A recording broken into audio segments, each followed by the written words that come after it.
Welcome everybody, I'm Alexander Linz, Head of Content of WatchAdvisor.com, the largest search engine for wristwatches and official retailers on the net. And it is a pleasure for me now to present you Karl-Friedrich Scheufele, the co-president of Chopard. Hello, Mr. Linz. I'm happy to share some time with you today. It's an honor for me to have you. We know each other for many years now, and you have been going through ups and downs in this industry, as we all have, who are longer in the industry. The industry went down, now it's going up. How is your perception on Baselworld 2018? You also have a double-digit growth, as many here have. Well, 2018 started off extremely well for us. In fact, since January, and I think Baselworld confirms that we are on a good track this year and growing again. So we can't complain. The good mood is back for buyers, and yes, we have good spirits here in Basel, good mood, and I think that's great. May I ask you, because I'm curious, is there any? Is your phone ringing? Yeah, we let it ring. Don't worry. Is there anything you would say that is selling best? Is there any new taste? Is there any new color? Have you discovered anything that you would think that is something you want to mention? Because you have more insights than I have concerning cases, sizes, colors. I see watches becoming smaller, certainly not bigger. I think there's a bit of a vintage trend, and also watches are becoming more refined again, which is everything I like personally. Yeah, you have been, let's say your watches have always been refined. They were never too big. No. They were not necessarily vintage, because your design is pretty modern, but vintage is a trend. You don't have to follow the trend if you... No, I believe in contemporary design with becoming a classic later. Yes. I think if you manage that, you have really designed a good watch. I personally think that some of the watches will become icons. Thank you. Let's say icons in the past. Yeah. No, I'm sure. But there are some anniversaries at Chopard this year. 30 years of Mille, 25 years of Happy Sports. Happy Sports. Yes. So let's talk. We are two men, so let's talk first about the Mille. Your passion are cars, all the vintage cars. The vintage cars and all these wonderful things that happen around the Mille. And it also has become part of Chopard. It's almost like Mille melted with Chopard. Yeah, 30 years ago I discovered the Mille, or 31 years ago, and I was so impressed that I had to find a way or an excuse to personally participate. And also, I immediately had the idea of connecting this to timekeeping and Chopard, and so it became a long-lasting partnership. I would not have expected 30 years, but it doesn't make me any younger myself. But I participated in the meantime 27 times. And I think we made an impressive amount of collector's pieces around the Mille.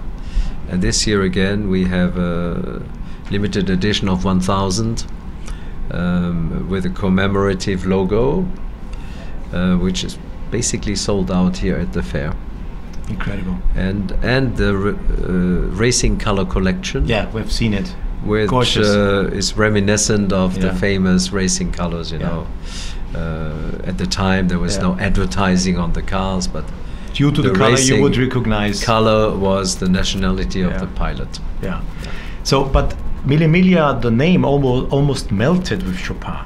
So it is like if it would be a collection that you created, and it's so in a way.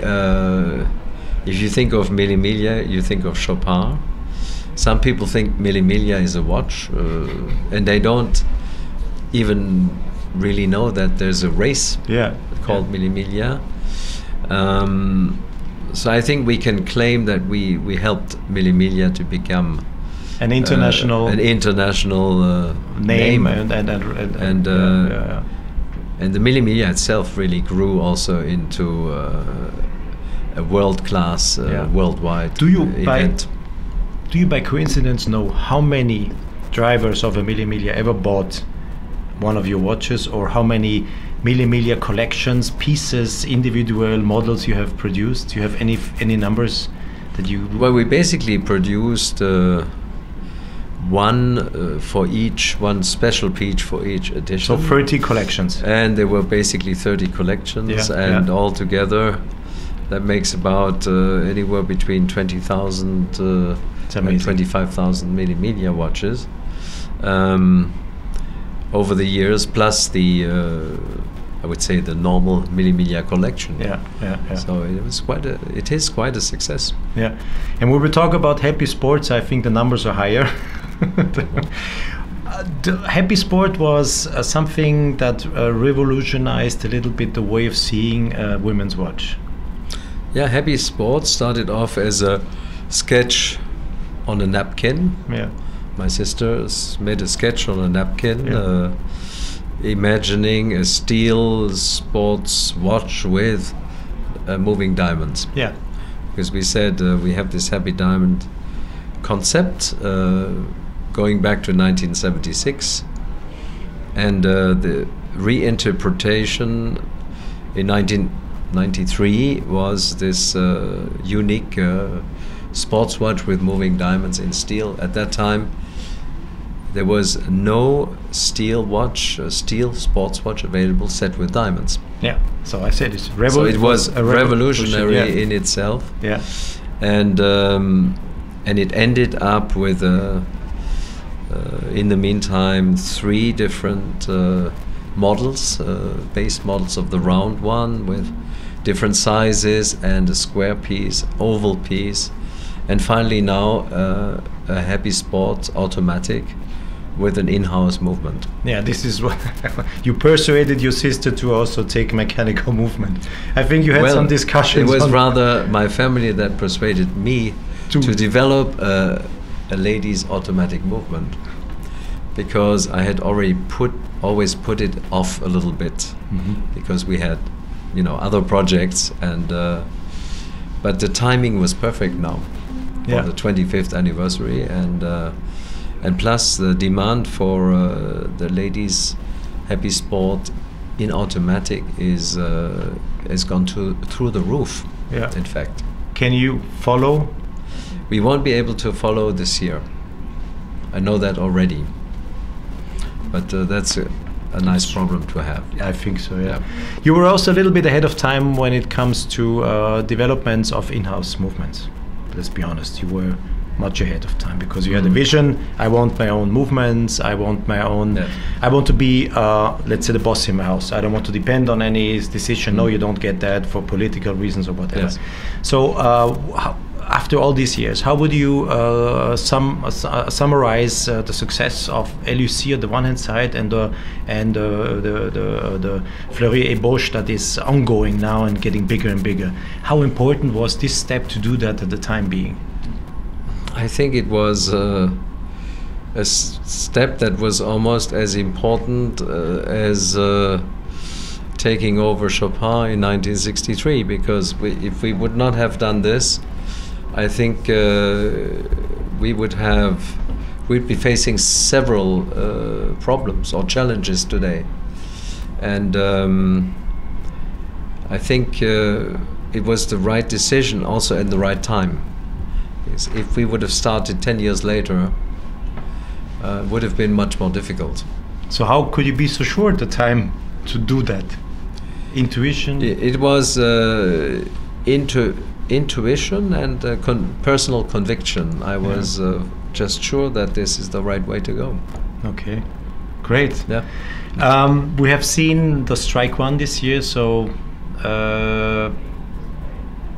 you have done all of the complications meanwhile.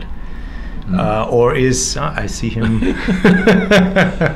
We have seen an all-in-one. We have seen chronographs. You have seen almost a variety of possible mechanical movements. Yeah, there are still some combinations which could be interesting. Yeah, it's true. It's true. Combine the full strike with the tourbillon, and we could extend the chronograph series with some complications, and who knows? I mean, there are. But there's anything? A number of ideas in the pipeline. Still. Yes. But combinations. Combinations and other things. But besides this, everything is done automatic, hand-wound chronograph, minute repeater, big perpetual calendar, annual calendar. You have done. Then combinations with chronograph with perpetual calendar. Chronograph with perpetual calendar, which is very successful, in fact. Yeah. Yes, but the Grande Sonnerie, for example, Sonnerie, you know, just to give you an idea.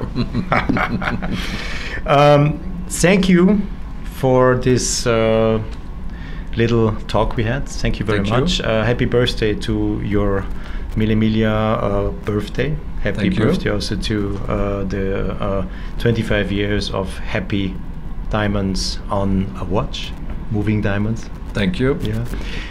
Keep those things coming. I like it. You know, it's I do my best. Yeah, no, I was always admiring you because at the time being when you said, okay, let's go for this adventure, I said, my Jesus Christ, he's courageous.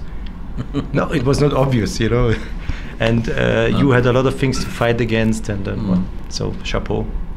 And thank you. Thank you very much, Mr. Scheufele, and I wish you another 30 years of Mille. At least. Thanks. At least. Thank you very much for watching. All the best, and don't forget to subscribe to our YouTube channel and to like our videos.